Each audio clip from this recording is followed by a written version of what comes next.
I came out 7 years later, but I remained in the church, openly gay, but celibate. That didn't last very long, 4 years, and I started dating. Nothing really came of it, but I was asked to give a talk in Salt Lake City on the biology of sexuality. The church social services had come up with a pamphlet that was wrong on pretty much every level: biology, psychology, etc. Apparently, the credentials of being a gay Mormon and a scientist was enough. But on the advice of my advisor, PhD advisor, I called back and said, I'm sorry, I can't do it. I'm focusing on my dissertation. My mother called me when she found out about a week before the talk was supposed to be and said I had to go. She said she didn't know why. She felt that I needed to go. So I informed her that I really doubt they would have said yes after I just said no.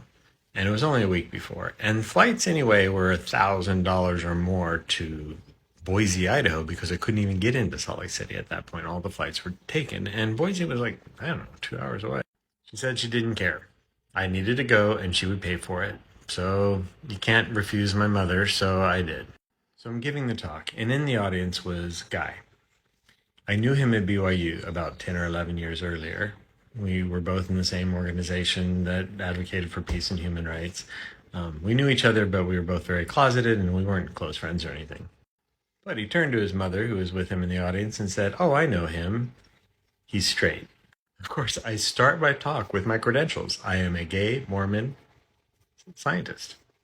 Well, he turns back to his mother and says, Well, there's my gaydar. After the talk, he introduced himself, and we spent the next few days with friends going to movies and shows.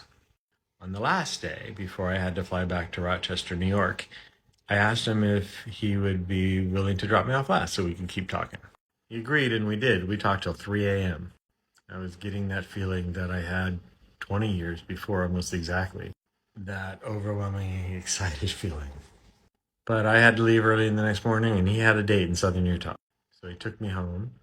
I eventually got back to Rochester, and I wrote him an email. And then he wrote me back. And then I wrote him and boldly asked if he would be willing to date long distance. I kind of learned taking risks and being bold from Billy.